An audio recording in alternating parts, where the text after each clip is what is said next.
Assalamualaikum warahmatullahi wabarakatuh. Alhamdulillah, kita bertemu lagi dalam pembelajaran pendidikan agama Islam dan budi pekerti.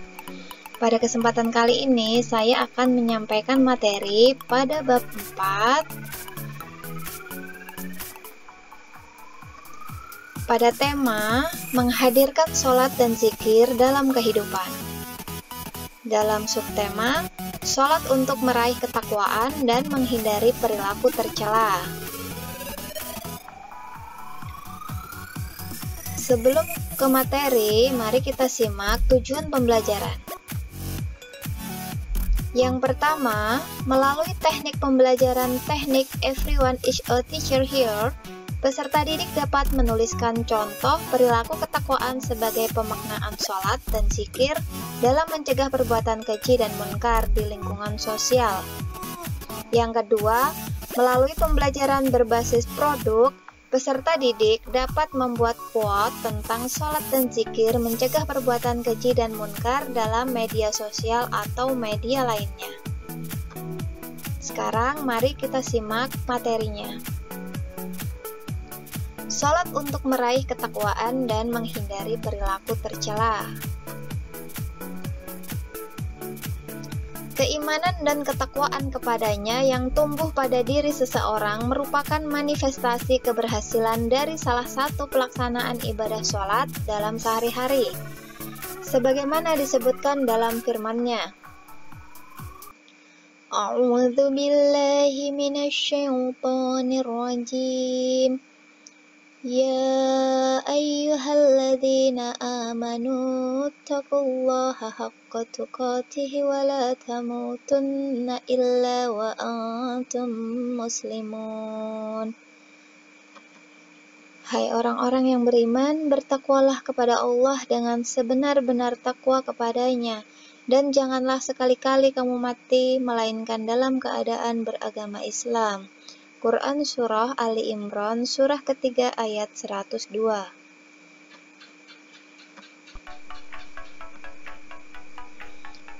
Penjelasan dari ayat di atas. Ayat tersebut menjelaskan bahwa kita hendaknya selalu bertakwa kepadanya dengan menaati perintahnya dan menjauhi larangannya. Kita diperintahkan pula untuk selalu istiqomah dalam beragama Islam agar kita tidak mati dalam keadaan kafir. Seseorang yang selalu melaksanakan sholat akan tumbuh rasa takut berbuat dosa, baik dosa kepada Allah, dosa kepada orang lain, maupun dosa terhadap dirinya sendiri. Oleh karena itu, sholat dapat mencegah perbuatan keji dan munkar.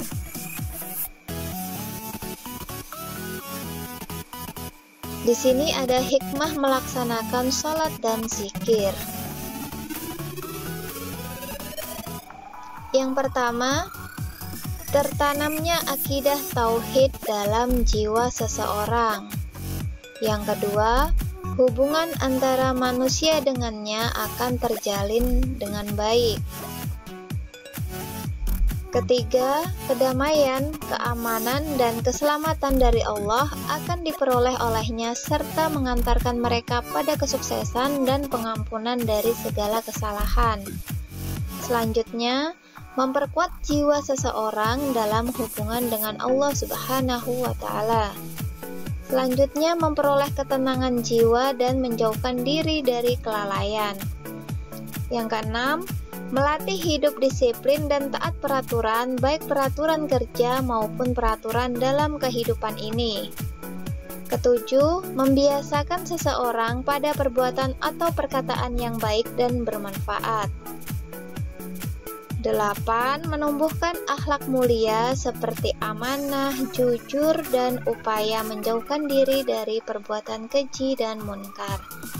Nah, jadi ini adalah beberapa hikmah melaksanakan sholat dan zikir ya.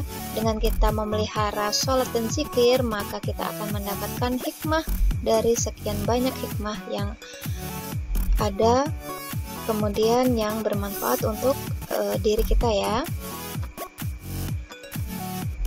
Selanjutnya, mengamalkan sholat 5 waktu dan zikir secara istiqomah. Nah, di sini sholat 5 waktu dan zikir secara istiqomah. Istiqomah artinya secara rutin ya, teguh pendirian, tidak hari ini sholat, besok tidak seperti itu ya. Istiqomah artinya hari ini sholat, besok sholat, dan seterusnya. Nah, di sini dalam mengamalkan sholat 5 waktu dan zikir secara istiqomah, ada beberapa di antaranya. Yang pertama, menyadari bahwa sholat dan zikir untuk mendekatkan diri kepada Allah. Keduanya menjadi pengikat diri untuk selalu berupaya mendekatkan diri kepada Allah. Selanjutnya, memahami manfaat sholat dalam kehidupan. Nah, dalam mengamalkan sholat 5 waktu, kita juga wajib memahami manfaat sholat dalam kehidupan, sehingga kita menjadi istiqomah ya.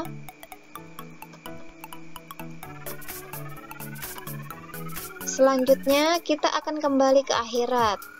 Kesibukan mengejar dunia jangan menyebabkan kita malas sholat dan zikir. Kita akan mati dan ingat bahwa dunia ini sementara. Kita hanya akan membawa amal, bukan kekayaan dunia. Oleh karena itu, kita harus mempersiapkan diri untuk kehidupan yang abadi. Jadi tidak boleh egois dengan kegiatan kita, dengan kesibukan kita. Maka kita diingatkan oleh Allah, ayo kita sholat, ayo kita berzikir, karena kita akan kembali kepada Allah. Selanjutnya, jangan menunda sholat dan malas berzikir. Nah, ini diantara kita masih banyak sekali yang melakukan ini ya. Nah, menunda sholat, malas berzikir, gitu ya, dan lain-lain sebagainya. Nah, ini dalam hal ini, kuatkan tekad kalian untuk segera sholat ketika mendengar azan. Tunda pekerjaan, langsung persiapkan diri untuk sholat. Ketika Allah sudah memanggil kita, Allahu Akbar, Allahu Akbar. Ayo, kita tinggalkan semua pekerjaan kita, ayo kita sholat, ayo kita menghadap Allah, kita meminta ampunan Allah, kita meminta apapun yang ingin kita minta kepada Allah. Ya. Kemudian, niat yang tulus. Sholat dan zikir hendaknya dilandasi dengan niat tulus hanya karena Allah Subhanahu wa Ta'ala, bukan berniat untuk mendapatkan perhatian dari orang lain atau bahkan ingin terlihat sebagai orang yang bertakwa. Jadi ketika kita sholat, ketika kita zikir, niatkan dengan baik, dengan tulus, karena semata-mata hanya untuk Allah.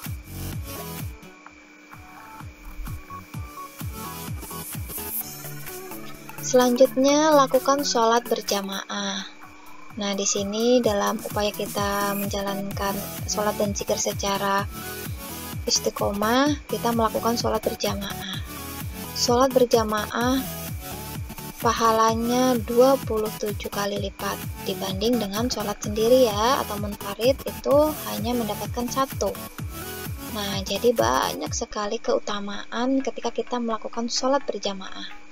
Di sini upayakan ya untuk selalu sholat berjamaah. Sholat berjamaah lebih baik daripada sholat sendirian. Apabila tidak memungkinkan pergi ke masjid, ajak orang yang serumah untuk sholat berjamaah. Atau ketika tidak ada orang di rumah, mungkin ada teman sedang main ke rumah. Nah, ayo kita sholat dahulu, kita berjamaah. Ada yang menjadi imam, ada yang menjadi makmum, seperti itu ya.